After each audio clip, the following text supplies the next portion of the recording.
realistic. If you look at the mirror, it looks like it's double the attendance.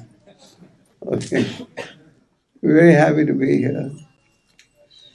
I just wanted to remind all of you that we are indeed very fortunate because you came in contact with Srila Prabhupada's movement. Srila Prabhupada gave us the pure message of Godhead. Chaitanya Mahaprabhu had predicted the holy name will be chanted in every town and village of the world. And Prabhupada and Acharya had full faith this will one day come true. So, in spite of opposition, difficulties, challenges, Prabhupada never compromised the philosophy. In 1922, he was taken to the great sage, Bhaktisiddhanta, by one of his friends. Prabhupada's father used to regularly host sadhus, and Prabhupada had a lot of experience with sadhus, but he was not so inspired. So when his friend told him, I want you to meet a special sadhu, Prabhupada said, I have met so many sadhus, I'm not so inspired by them. But he said, this sadhu is different, please come. And in Prabhupada's words, he virtually dragged Prabhupada to see Bhaktisiddhanta. And in the first meeting, Bhaktisiddhanta said, you are an educated young man, you speak good English, take Lord Chaitanya's teachings to the Western world. What are we celebrating in the United States today? Independence Day. Independence Day. The day America got independence, in what was it, 1776? The day America got independence. So Prabhupada was told by Bhaktisiddhanta, you're an educated young man, take Lord Chaitanya's teachings to the Western world. And what did Prabhupada say? Prabhupada said, first, we should make our country, India, independent. At that time, Prabhupada was quite absorbed in the Mahatma Gandhi's movement against the Britishers. Prabhupada said, first, we should make the country, India, independent, and then people will listen to it. This independence from the, who knows, cycle of birth and death, not political independence. The real independence is independence from the cycle of birth and death. Celebrating the Independence Day of the great nation, and they're going to be fireworks everywhere, and in the morning they have these parades. But we should know the real independence is what? Independence from the cycle of birth and death. Till we endeavor to get rid of that cycle of birth and death, our human life is a failure. So Prabhupada took his Guru's order very seriously, planted it in his heart, and looked for every opportunity to fulfill Bhaktisiddhanta's prediction. And he started translating the books, and by 1965, he had published the first canto in 3 volumes. He never compromised. Even after he struggled and came to the West, he did not compromise. He presented the truth. Slowly people came. And the result is, we see a worldwide movement today. So, we have a great debt to Srila Prabhupada because he gave us a pure philosophy. He personally struggled, and his real goal was just to make humanity happy. In these scriptures, we read about sages asking questions. In the 6th canto, Parikshit Maharaj inquired from Srila Goswami.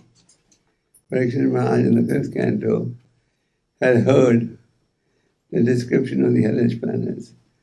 How many of you have read the 5th canto, Hellish Planets?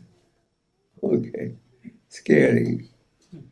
And then in the 5th canto, there is a very detailed explanation of the hellish planets. So, when Shukadeva Parikshit Maharaj heard how the living entity goes to these hellish planets, he was very concerned. Not that his life was in danger, because he didn't want anybody to suffer. So he said, how can this tendency to sin and atone be corrected? We normally sin, and then we atone. We go to the church or the temple. Like recently there was Kumbh Mela in India. Millions of people came. They thought they had washed their sins. Now they can sin again. So how can this tendency be curtailed? And he gave the example of an elephant. An elephant takes a bath in the lake, comes out of the lake with a clean body, sits on the ground and becomes dirty again. But he said, how can we give up this tendency to commit sinful activities? And Shukadeva Goswami was very pleased by the inquiry. And he said, only to the path of pure devotional service. So pure devotional service is the answer to our search for happiness. So Prabhupada gave us this pure message. So 2 days ago we celebrated the Disappearance Day of Bhaktivinoda Thakur. Prabhupada said, Bhaktivinoda Thakur was virtually the founder of the Krishna conscious movement. Why did he give him this honor? Because it was he who re-established the pure teachings of Chaitanya Mahaprabhu. The teachings of Chaitanya Mahaprabhu had fallen in the wrong hands. And Bhaktivinoda Thakur, who appeared in 1838, he appeared in a very opulent family, and he had very good education. And in a young age, he mastered several languages, including English, and he started writing books. And he wrote nearly 100 books in English, Bengali, and Oriya. He was a great visionary.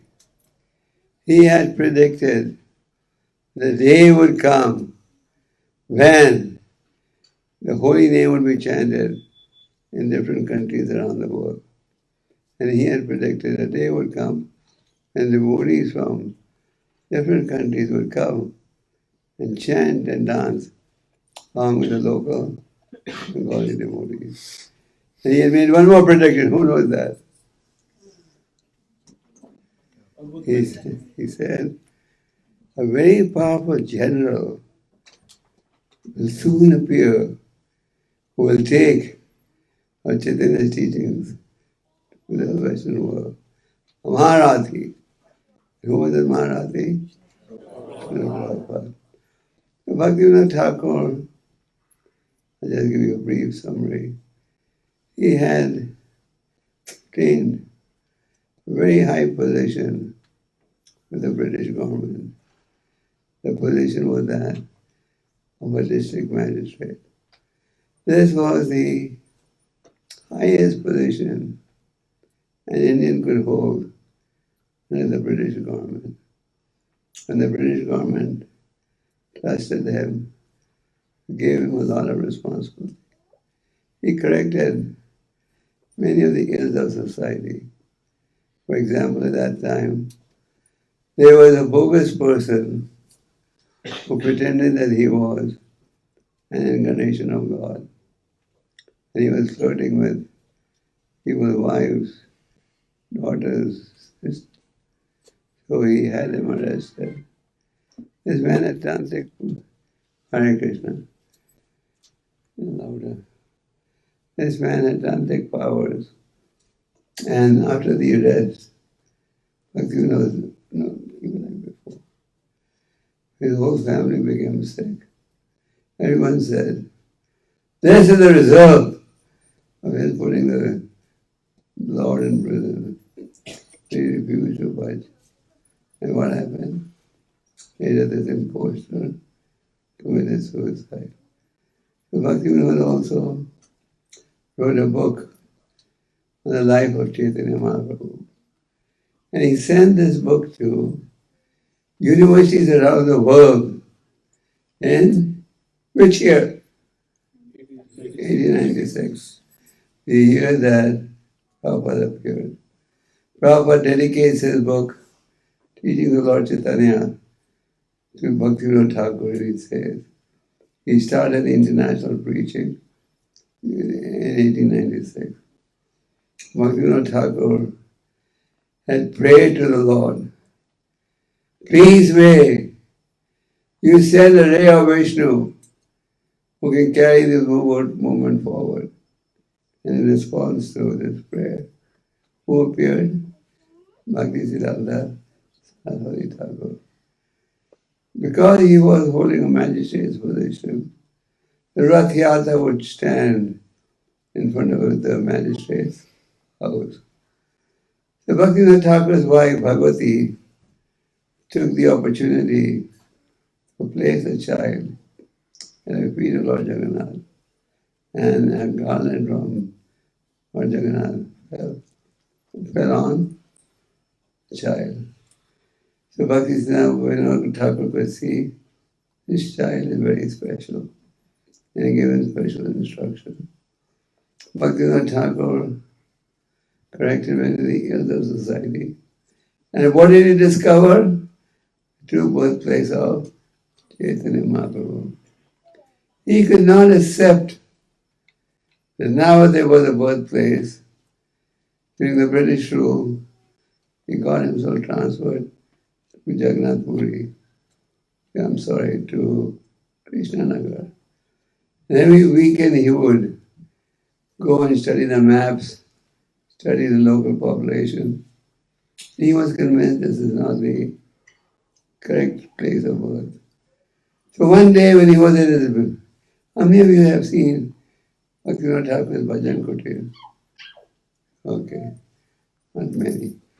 So one day when he was in his balcony, looking in the direction where the Airport Temple is, he saw a beautiful figure dancing. He was convinced this was Lord Chaitanya's birthplace. And to confirm, he took his Siksha Guru, Jagannath Das Babaji, to verify. Jagannath Das Babaji at that time was 144 years of age. He was carried in a basket. And the moment they reached the site, he jumped up in ecstasy and said, this is it, this is it. So we have a great debt to Bhaktivinoda Thakur. He established the pure teachings and he prayed that the movement may go forward. In response to the mercy of Bhaktivinoda Thakur, the efforts of Bhaktisiddhanta, Srila Prabhupada appeared, who took this movement to every corner of the globe. So we have a great debt to these Acharyas. Avirbhav and Tirabhav. These are two words of Sanskrit. Avirbhav means when a sage appears. Tirabhav means when he, what happens? So we celebrate both.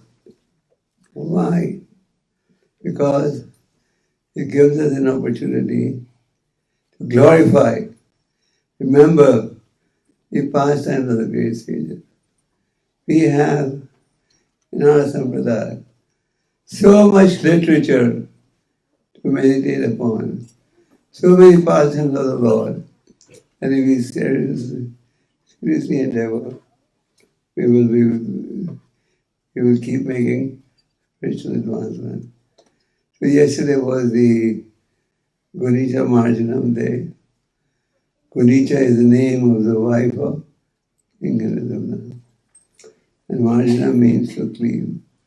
So the day before Rath Yatra, they clean the Gunica temple so that if you want the Lord to come there, it should be clean. You like sitting in a dirty room? Would you like to eat next to the garbage? No. You want a clean environment. So Lord Chaitanya engaged hundreds of devotees in cleaning the Gunica temple. Lord Chaitanya, thou the Supreme Lord, what role was he playing? In the role of a devotee. He taught us by his example how a leader should behave. He personally organized hundreds of devotees, decorated their heads with sandalwood, gave each of them a garland, and hundreds of devotees were engaged in cleansing the Gunica temple. Lord Chaitanya called Kashi Mishra, the superintendent of the temple, and Salomon Achyraya, and told them, I want to organize the cleansing of the temple. The devotee said, Sir, you don't have to do it. We will do this menial assignment. But if you want to do it as part of your Leela, then we have no objection. So, hundreds of devotees were engaged. And all the devotees were just chanting, non-stop, without interruption. What were they chanting? Hare Krishna, Krishna Krishna, Hare If you chant the holy name, there will be no communication problem. And they were all chanting the holy name. And Lord Chaitanya was personally demonstrating how to clean. And he was personally going around the room, seeing who was cleaning properly, who was not cleaning properly. And somebody wasn't doing a good job, he would make those who were doing a good job guide them. And Lord Chaitanya alone gathered more dirt than everyone put together. So this Gunica Marjanam symbolizes the cleansing of the Gunica temple. But symbolically, it has another meaning. And that is, according to our Acharyas, this cleansing of the temple has reference to the need to cleanse the heart. Our hearts are clean or contaminated, heavily contaminated. Prabhupada used to say, more black than a piece of coal. Can you find something more black than coal? That's our heart. When you take an X-ray, what color does the X-ray come out in? Black. That's what the heart is. So we need to cleanse the heart. And if we don't cleanse the heart, then what will happen? If you don't cleanse the heart will remain dirty. And Krishna will not manifest himself. If you want Krishna to reside, of course Krishna is always residing. But if you want Krishna, if you want to feel Krishna's presence, then you need to cleanse the heart. And just like Lord Chaitanya was scrubbing, ceiling, wall, floor, Singhasan, and then pouring hundreds of buckets of water, we have to similarly scrub our heart. You may say, okay, I'll buy a good scrubber tomorrow, and I'll scrub my heart. Is that what it means? We need internal scrubbing. Internal scrubbing means cleansing the heart internally, which means you chant, and when you chant, the heart gets cleansed. And this chanting process is extremely important. Lord Chaitanya and his associates cleanse the Gunija temple, and at the same time, we all engaged in chanting. And Lord Chaitanya did the exercise once. But still he was not satisfied. So they did a second round to make sure there were no stones, grains of sand. And then in the end, the floor, the ceiling, the wall became as clean as the Lord in the heart. So we need to clean the heart. And how do we clean the heart? By Cheta Dharma Marjanam Bhavam Bhakti. One of the benefits of chanting the holy name is the heart gets cleansed. Sometimes we are scared of getting our heart clean. We say, oh, let it remain dirty. No, if you get your heart clean, then Krishna will recite and you will be able to communicate. So today was also the day that the Rath Yatra took place. Lord Jagannath, how Nilmada became Jagannath. Many stories that describe how Nilmada became Jagannath. We'll just give you a nutshell. Once upon a time, there was a very pious king called King Indradumna. Very pious. All day he would be engaged in worshiping the Lord. And thou, the king of the whole planet, his mind was totally absorbed in serving the Lord. So one day he was sitting with his brahmanas, and a Brahmin came to the palace and said, O king, the Lord has manifested himself as Nil Madhav. You can come and have a look. If you ever have a darshan of him, you will be in ecstasy, because nothing more beautiful has ever appeared. And it did appear. So the king was so absorbed in a desire to have darshan of Nil Madhav, he sent all his brahmanas to different corners of the globe and told them, go and see if you can find the Lordship Nil Madhav. And the brahmanas went house to house, street to street, and asking everyone, have you seen a deity by the name of Nil Madhav? And what did everyone say? No. So they all came back to the king and said, sorry, we went house to house, but we could not find the deity anywhere. And one Brahmin, Vidyapati, did not come back. He was determined. He said, I must find Nil Madhav for my king.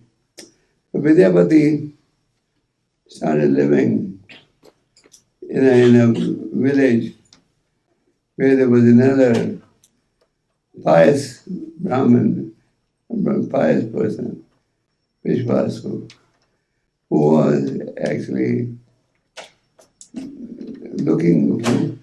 came from a very low-class tribe, taking care of the pigs. Such low caste was his birth. But he was engaged in serving the Lord. Vidyapati was living in the forest, and there was another Vishvasu who came from a tribe that took care of the pigs, also there, and who had a daughter named Lalita. Vidyapati saw that Lalita, thou the daughter of somebody born in a low-class family and very high Brahminical quality, they got married.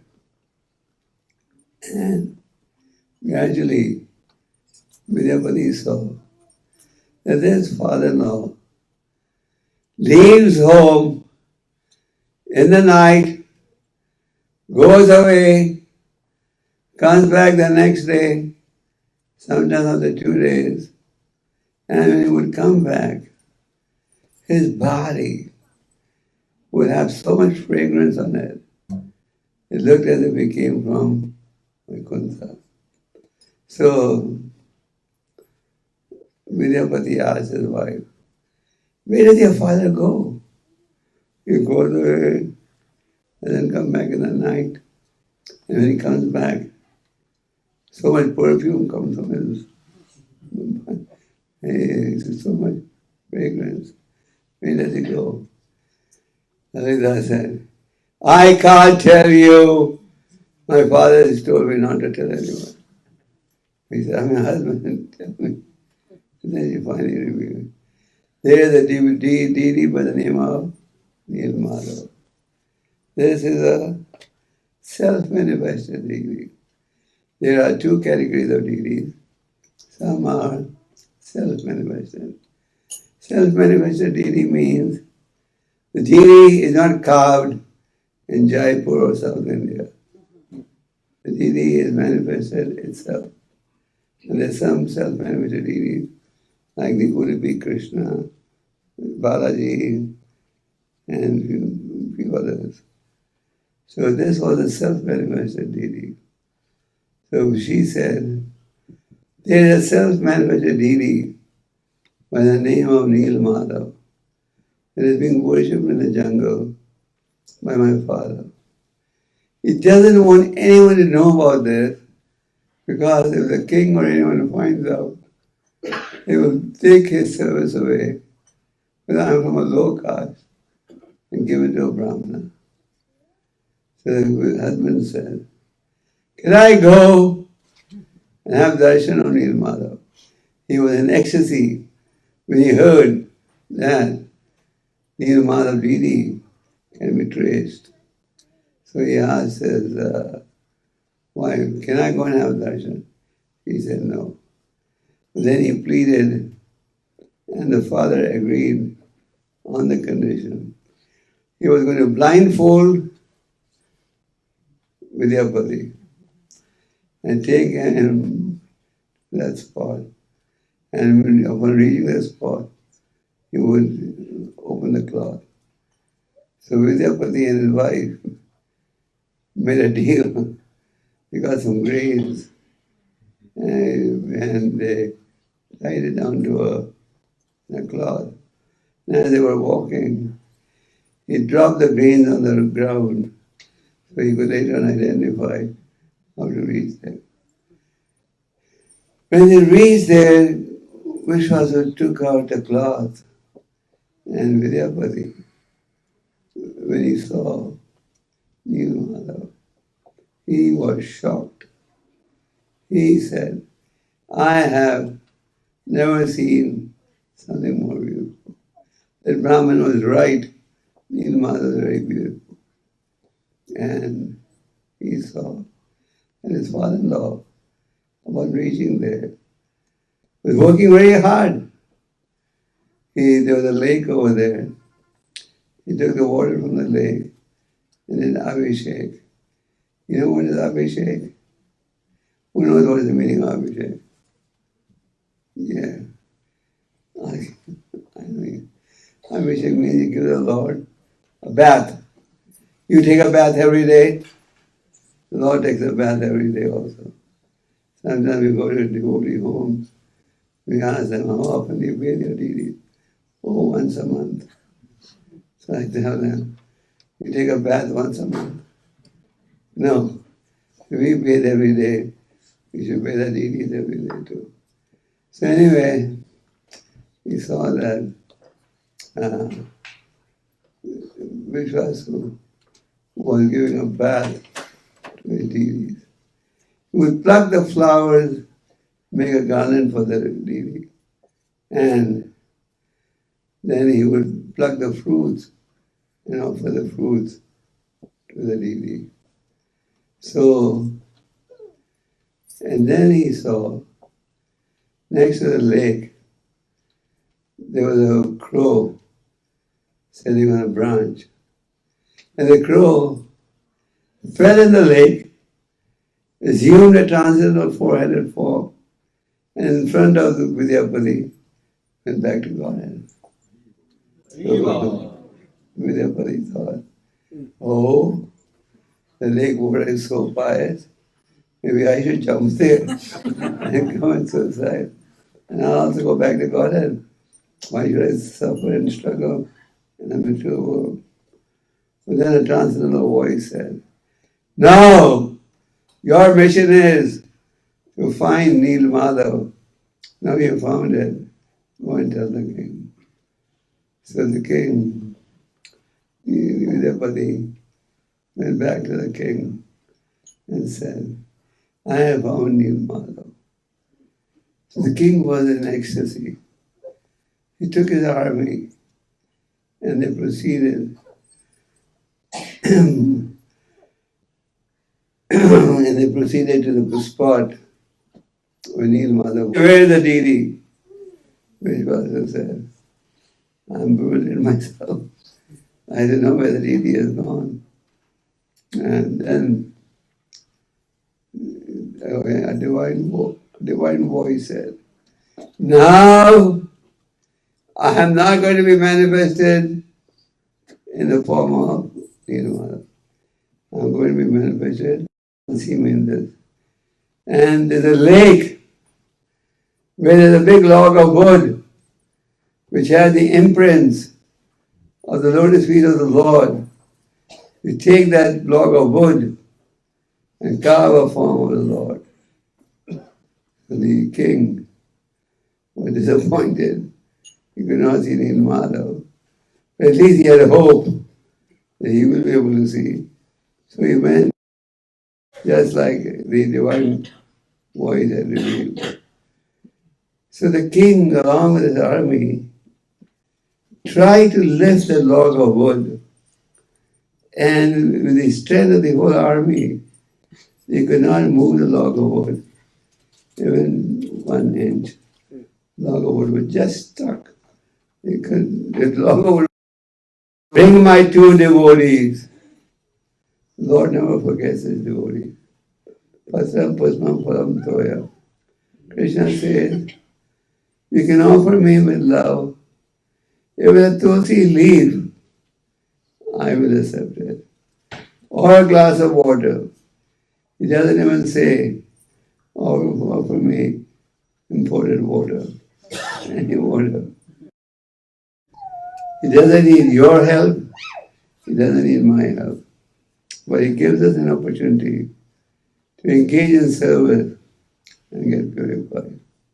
So the divine voice said, this log of wood can only be lifted by my devotees, Vidyapati and Vishwasa. So the king arranged to bring these 2 devotees. And the log of wood was placed in a golden chariot, which was accompanied by thousands of devotees, and it was carried to the palace. Now, what was the next step?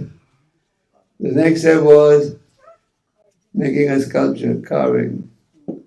So the king called many sculptors. They would come, try to carve, and the instruments would break. The king was really heartbroken. I'm trying my best, and it gets broken. Then Vishwakarma.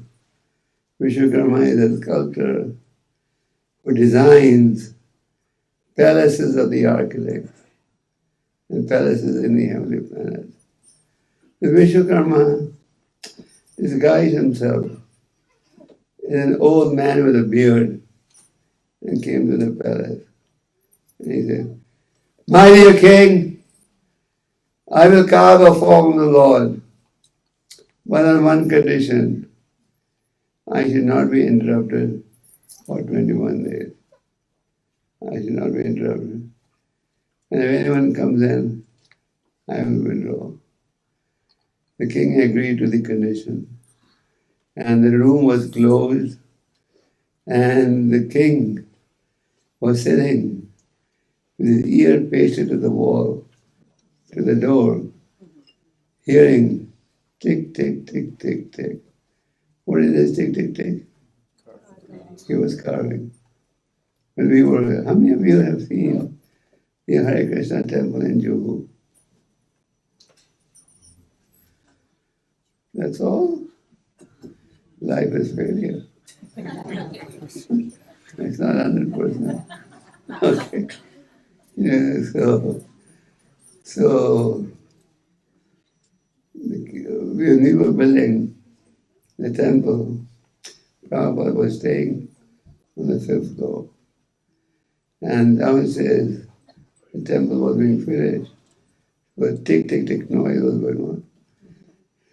So devotees told Prabhupada, Prabhupada, we're very sorry, this tick, tick, tick noise is coming and disturbing you. Prabhupada said, disturbing? No, that's kirtan.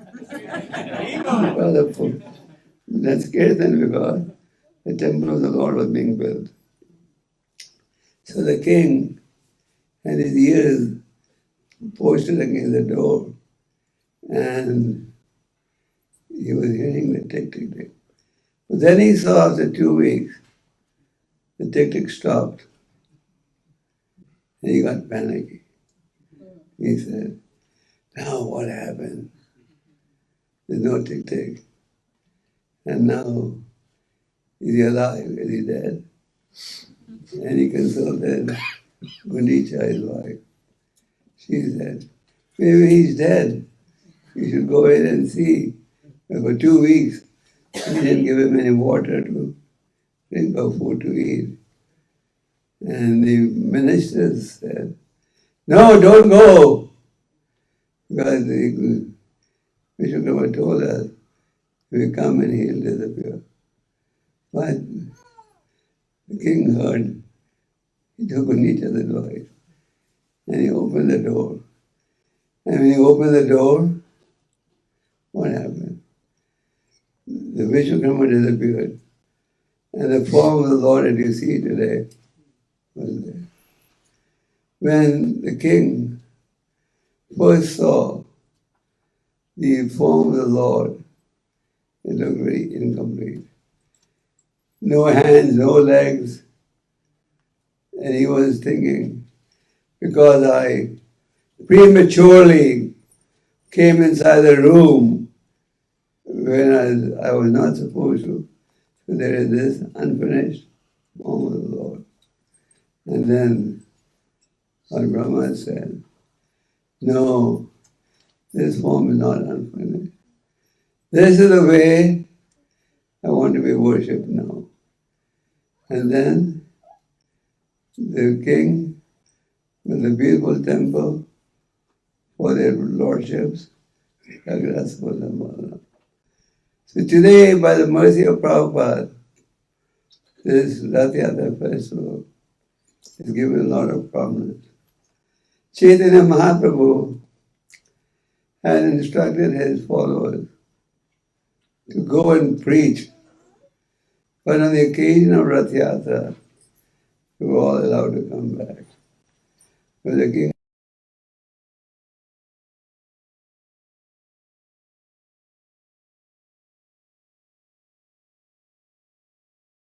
had a great desire to have an audience of the Lord.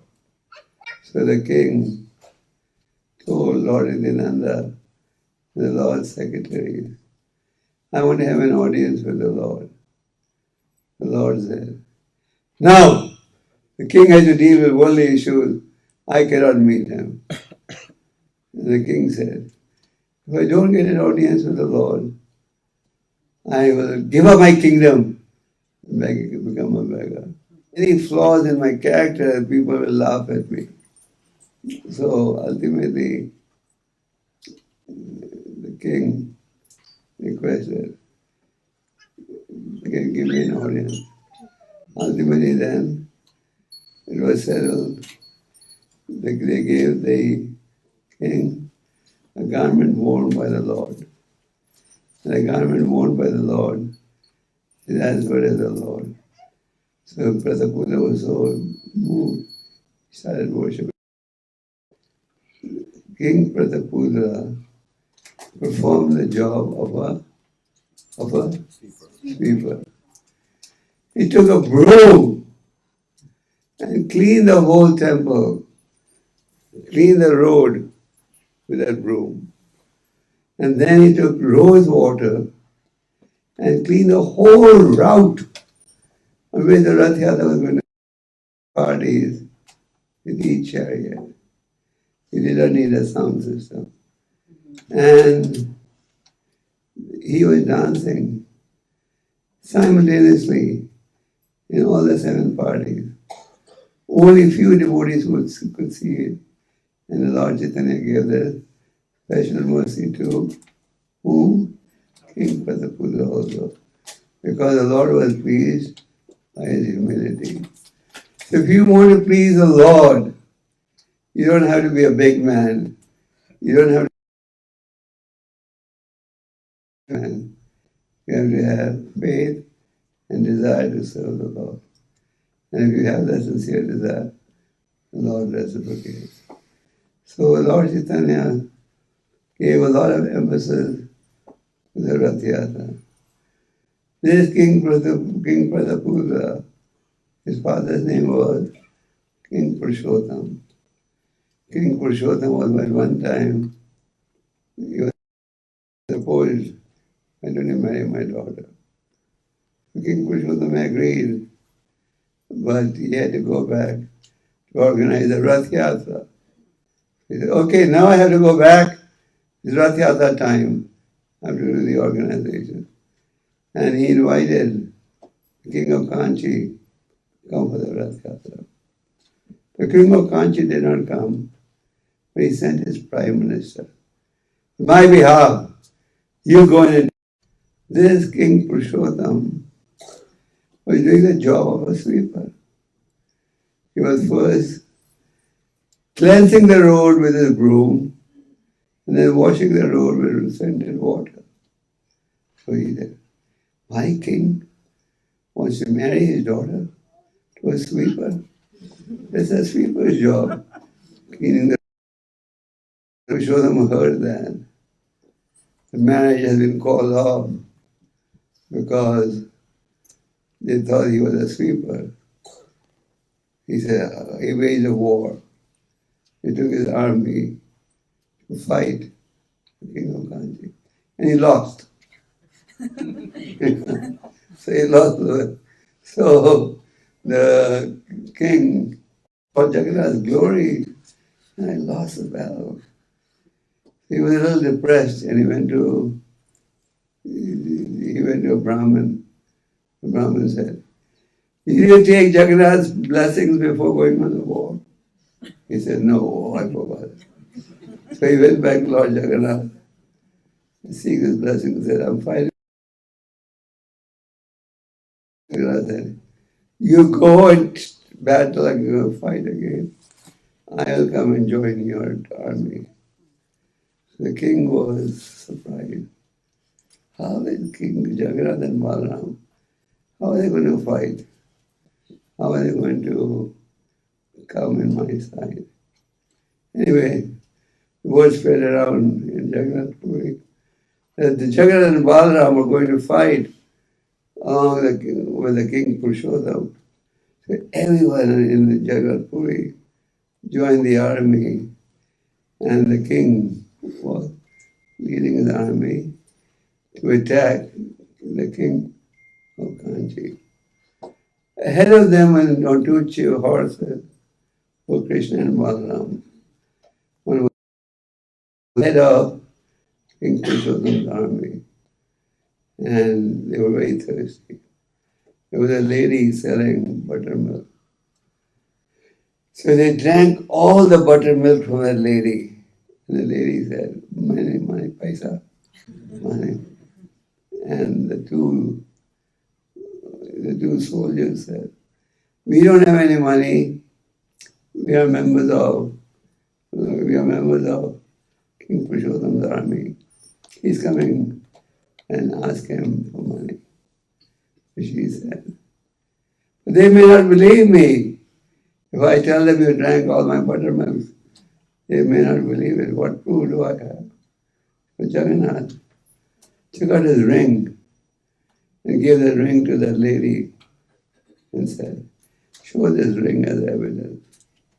So then later, King Purushottam's army, with thousands and thousands of soldiers, were rushing towards the King Kanchi. And the lady saw them. Said, stop, stop, stop. They said, why? Two of your soldiers drank all my buttermilk and said, you will pay for it.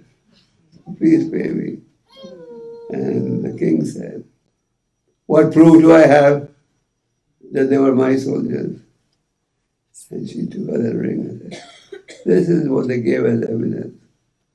When King Purushottam saw that ring, he knew this was the ring that Jagannath wears. The other side had never seen such powerful soldiers like Jagannath and Balaram were shooting arrows. And in the end, who won? King Purushottam won. And Padmavati, the girl who was supposed to marry King Purushottam, the princess, was brought back to the kingdom. The king placed Padmavati under the care of his prime minister and said, find a sweeper and get her married to that sweeper. So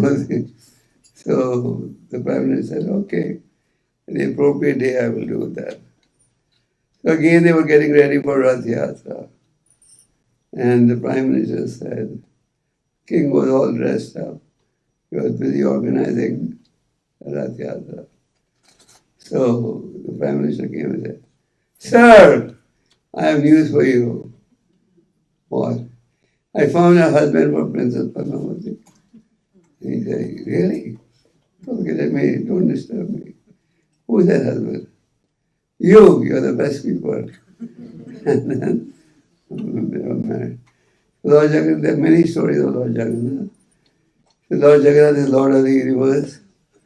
I understand that you devotees are quite involved in helping the Berkeley temple.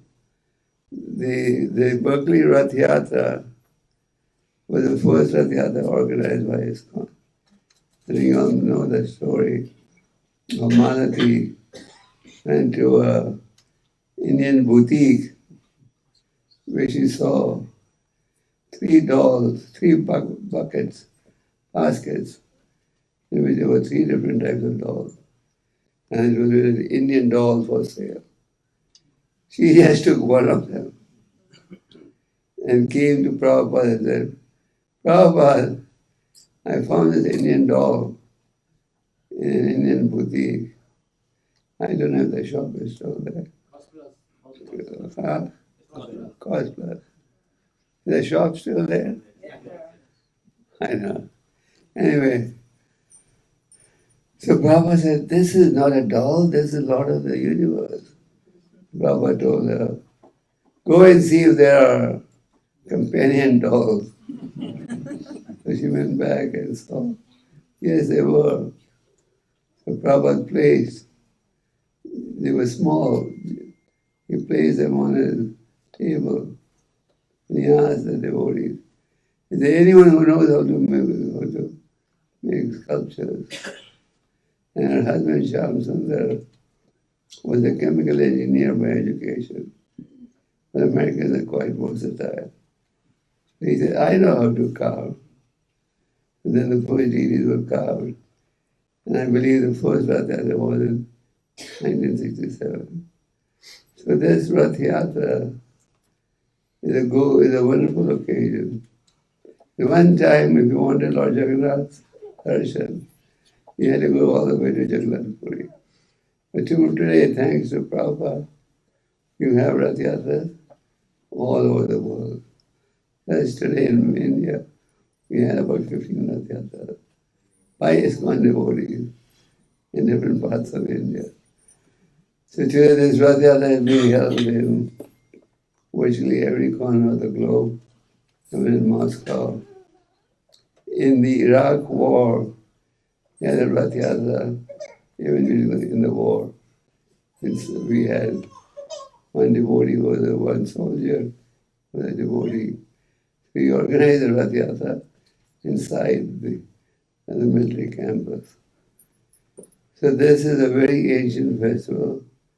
And it's nice that many of you go and help out in Berkeley. So it is said, anybody who sees Lord Jagannath, or pulls Lord Jagannath, or dances, gets mercy. Sometimes people think